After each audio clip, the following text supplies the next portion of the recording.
If the electrons flowing in a circuit move backwards and forwards about a mean position, then the current produced is known as alternating current, or AC.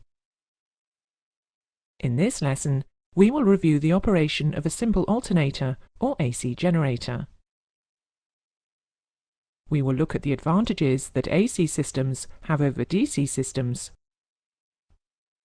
and we will explain the terminology that you need to become familiar with when discussing AC systems.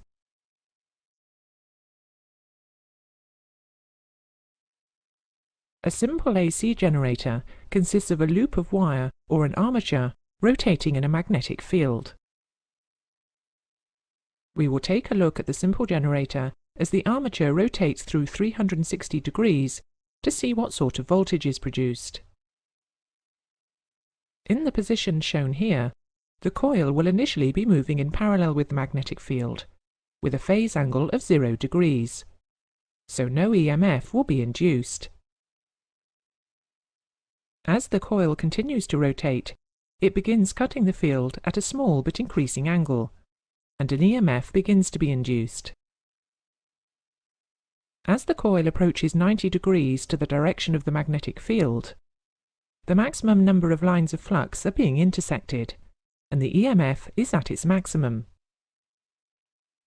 Between 90 and 180 degrees, the number of lines of flux being cut by the coil reduces again, so the EMF reduces, until at the 180 degree point, the coil is again moving in parallel with the magnetic field, so no EMF is being induced.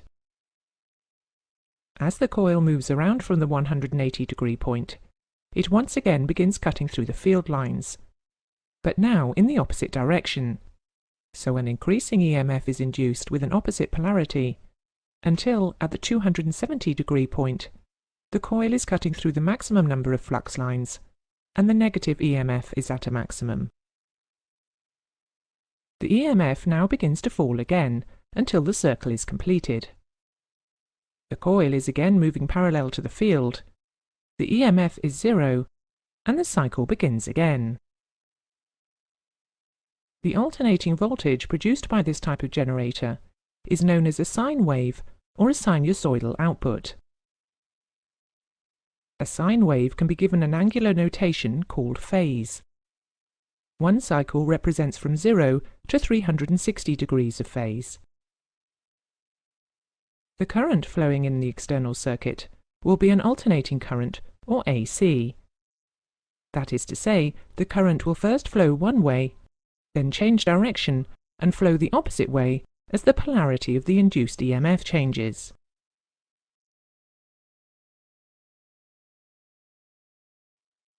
There are several terms used to describe alternating current, and you need to become familiar with these terms. As shown on the graph, a cycle is one complete series of values. A cycle can be split into two halves, known as a positive half cycle and a negative half cycle. We have already mentioned phase angle or phase, and we know that one cycle represents from 0 to 360 degrees of phase. The number of cycles occurring in each second is the frequency of an alternating current. The unit of frequency is the hertz. 1 cycle per second is equal to 1 hertz. Aircraft constant frequency AC supply systems usually have a frequency of 400 hertz. The period is the time it takes for one cycle to occur. It is the reciprocal of the frequency. The period in seconds equals 1 over the frequency. The amplitude or peak value is the maximum value attained in one cycle.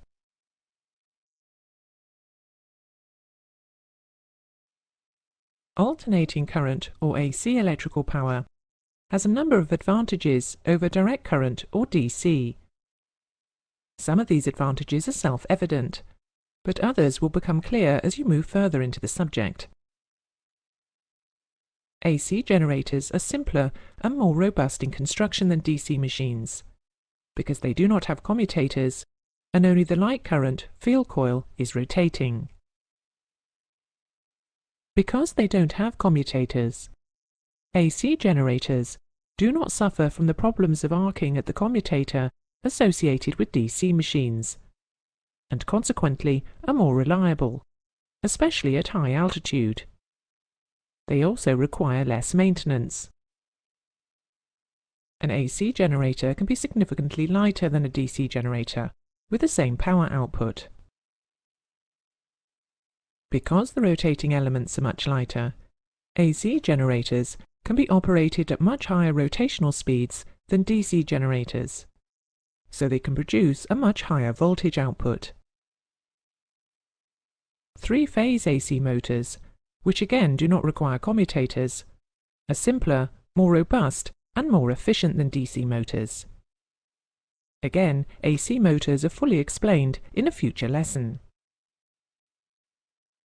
The supply voltage can be converted to a higher or lower value with almost 100% efficiency using transformers.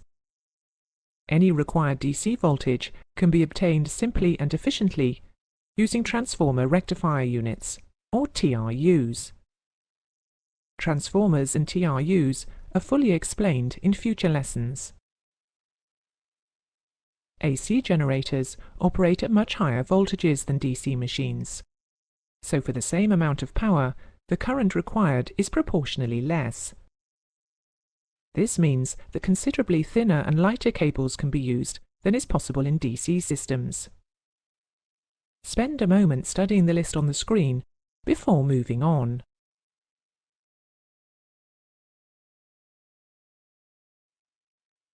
Because they don't need commutators, practical AC generators normally have the positions of the field and the armature transposed from the positions used in DC generators. That is to say, the field is on the rotating assembly, and the high-power armature windings are stationary, in the same way that they are on a DC alternator, but without the rectifier. The field may have more than one pair of magnetic poles. Shown here is a generator with 3 pairs of poles. Aircraft AC generators normally have 6 or 8 poles.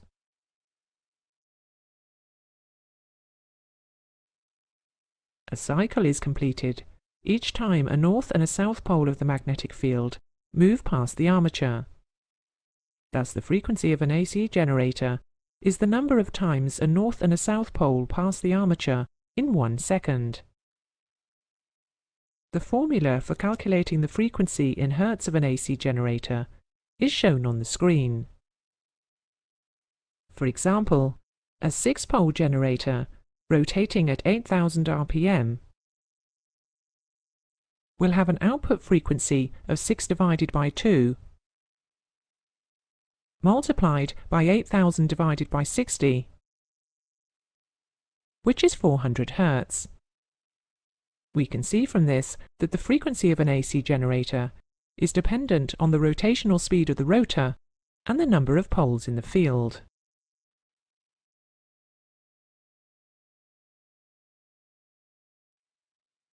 The effective value of an alternating current is calculated by comparing it with direct current.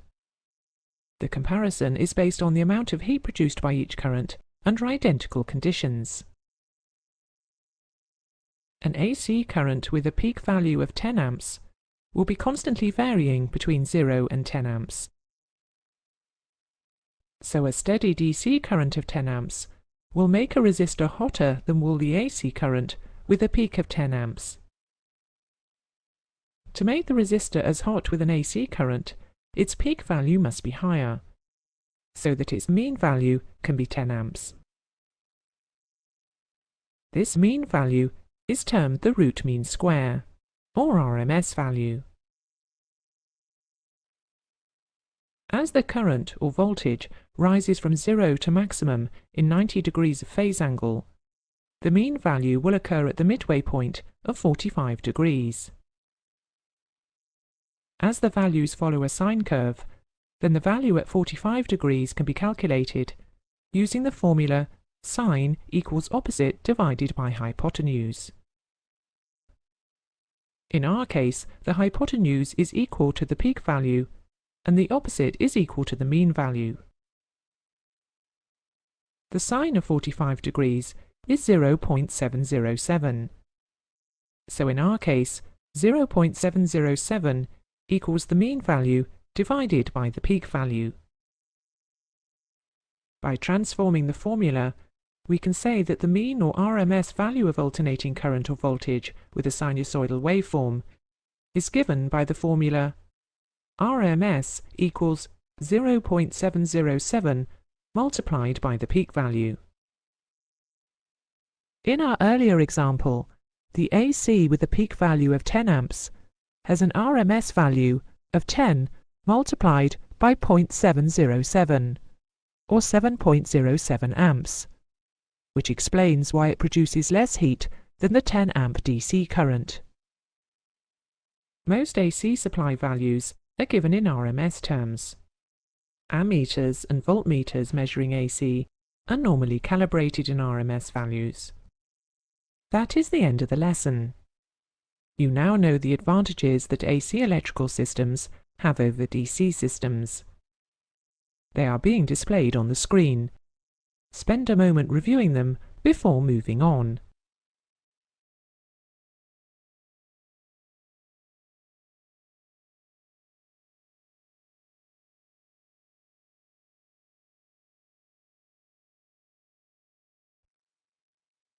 You now know the terms that are used when describing alternating current.